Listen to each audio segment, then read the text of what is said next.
بسم اللہ الرحمن الرحیم اللهم لك الحمد كما ينبغي لجلال وجهك وعظيم سلطانك. اللهم صل على محمد وعلى آل محمد أفضل صلواتك بعدد معلوماتك وبارك وسلم. برادران محترم، آج میں آپ کی خدمت میں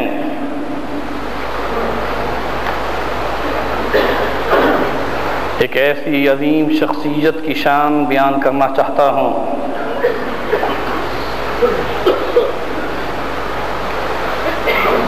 کہ جن کا مقام اور رتبہ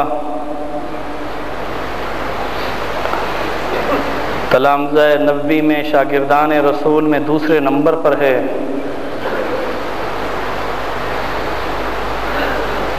جنہیں لوگ فاروق اعظم کے نام سے جانتے اور پہچانتے ہیں، جن کا نام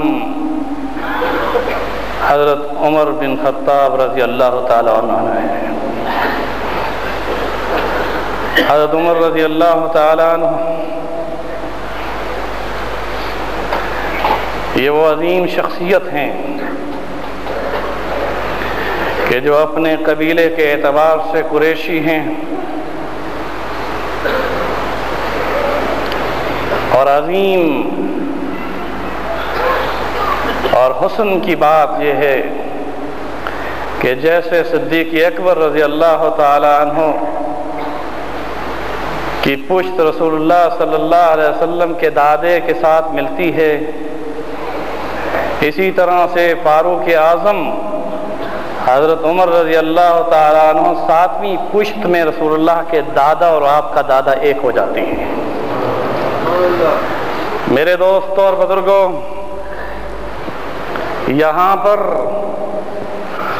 پھر آگے سلسلہ دیکھیے تو وہی سلسلہ حضرت اسماعیل اور حضرت ابراہیم علیہ السلام پر ختم ہوتا ہے.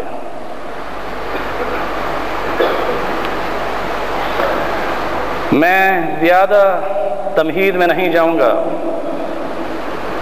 وقت کی قلت کے پیش نظر صرف جھلکیاں دوں گا.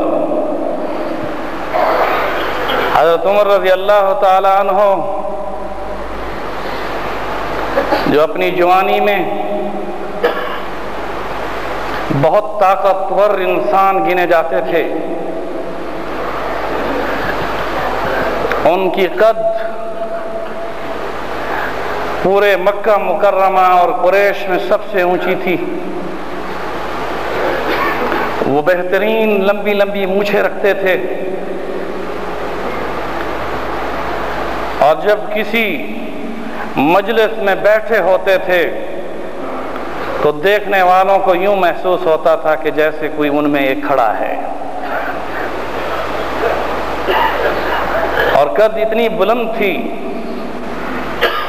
کہ دوڑتے ہوئے گھوڑے کے اوپر اپنی ٹانگ سے اس پر بیٹھ جاتے تھے،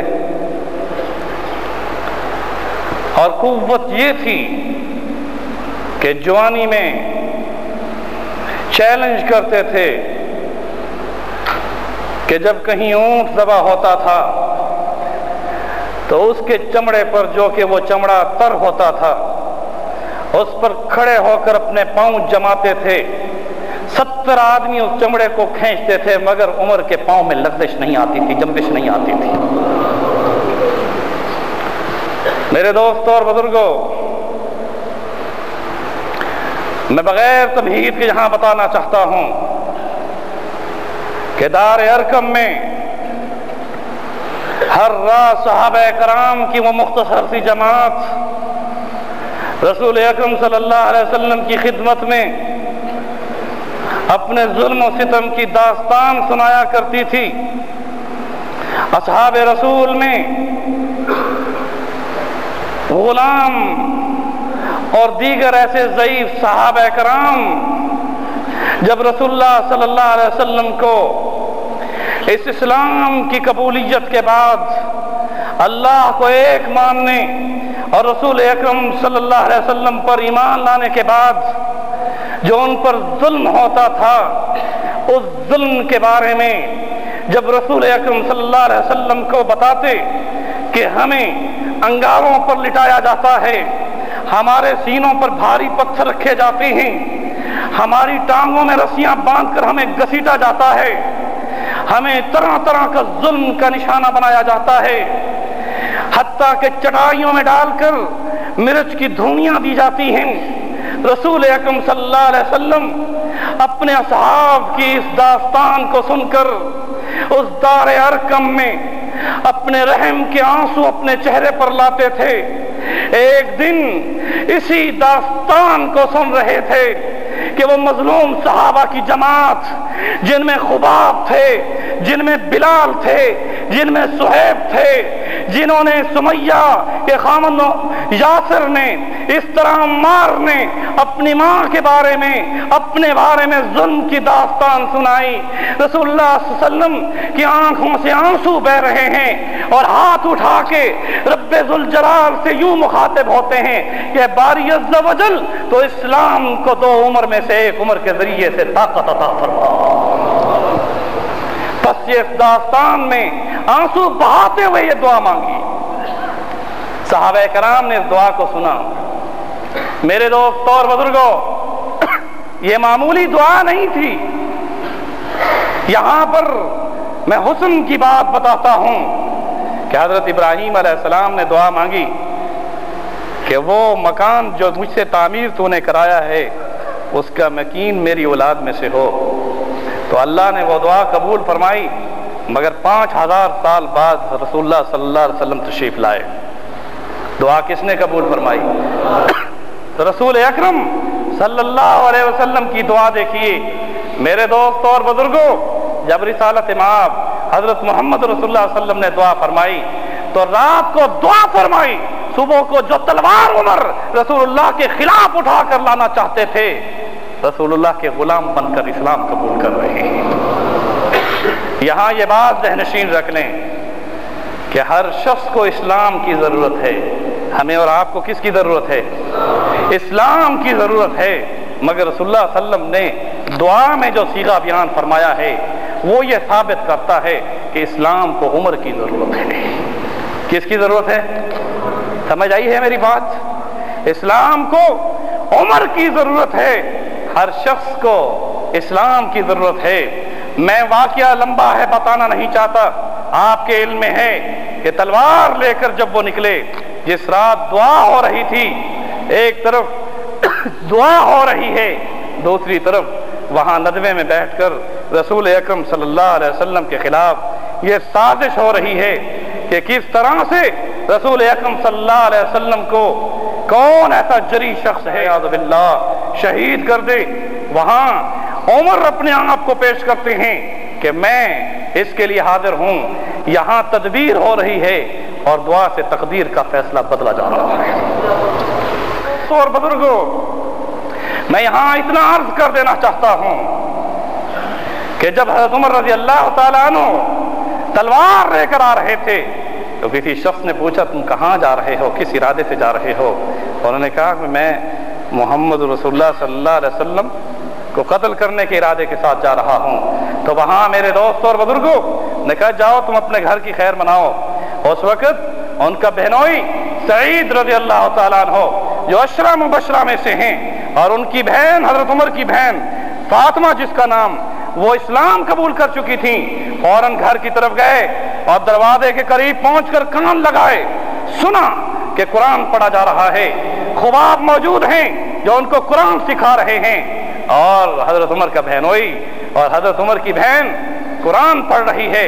غصے سے دستک دیتے ہیں کھولو، حضرت خباب چھپ جاتے ہیں اور حضرت سعید دروازہ کھولتے ہیں، اور جب دروازہ کھولتے ہیں پوچھتے ہیں کیا پڑھ رہے تھے، کیا ہو رہا ہے؟ میرے دوستو، چھپایا نہیں جاتا، بتایا جاتا ہے کہ ہم ایک اللہ کو مانتے ہیں۔ اے عمر، جس اللہ پر ایمان لا چکے ہیں جان چلی جائے گی، ایمان نہیں جائے گا۔ میرے دوستو اور بزرگوں، غصے میں آ کر اپنے بہنوئی کو تلوار نکال کر جب وار کرنا چاہتے ہیں بہن آگے آ جاتی ہے، کہتی ہے میرے خامد کو بعد میں قتل کرنا، پہلے میری لاش اٹھے گی، اس دین کے لیے میں اپنے خامد سے پہلے اللہ پر قربان ہونا چاہتی ہوں۔ تماچا مارتے ہیں، لیکن پھر دیکھتے ہیں کہ بہن کو تماچا لگتا ہے، اس کی آنکھوں سے آنسو بہتے ہیں، ایمان میں لغزش نہیں آتی، اس کے اسلام میں کوئی جنبش نہیں آتی، وہ برابر کہتی ہے عمر جو سزا تجویز کرو تم کر لو، جس رسول کے ہاتھ پہ بیعت کر چکے ہیں اب اس بیعت کو ہم فسخ نہیں کر سکتے۔ نعرہ تکبیر! میرے دوستوں اور بزرگوں، مختصراً یہ کہ جب عمر اپنی بہن کو اس حالت میں اس عزم کے ساتھ دیکھتے ہیں، اصل میں ادھر سے فیصلہ آسمانوں پر ہو چکا تھا، کہتے ہیں اچھا وہ قرآن مجھے تو سنا دو۔ اس نے کہا یہ مقدس وحی ہے جو رسول اللہ کے سینے پر نازل ہوئی ہے، اس مصحف کو سننے کے لیے طہارت چاہیے، اس کو ہاتھ لگانے کے لیے طہارت چاہیے، اب اس شرط پر تجھے ہم قرآن سنائیں گے کہ تو غسل کر۔ وہ غسل کرتے ہیں۔ میرے دوستو، پھر سورۃ طٰہٰ جب سنائی جاتی ہے، یہاں میں خوبصورت بات بتانا چاہتا ہوں، عمر اسلام لائے، رسول اللہ کی دعا کے ساتھ لائے، اور وہ دعا کس نے قبول کی؟ لیکن مجلس رسول سے پہلے جیسے حضرت ابو بکر صدیق رضی اللہ تعالیٰ عنہ پہنچنے سے پہلے جب یہ خبر سن لی تھی تو ایمان لا چکے تھے، عمر جب قرآن سن چکے تھے تو اسلام لا چکے تھے۔ قرآن سننے سے عمر اسلام، اور جب قرآن پڑھ رہے تھے تو شہادت حاصل کی۔ اسلام کی نشر و اشاعت کے لیے دینی اصلاحی خطبات، دروس تفسیر قرآن و حدیث اور اسلامک لیکچر سننے کے لیے مولانا ڈاکٹر احمد علی سراج کا آفیشیل چینل سبسکرائب کریں اور بیل آئیکن کو دبائیں۔ جزاکم اللہ خیرا۔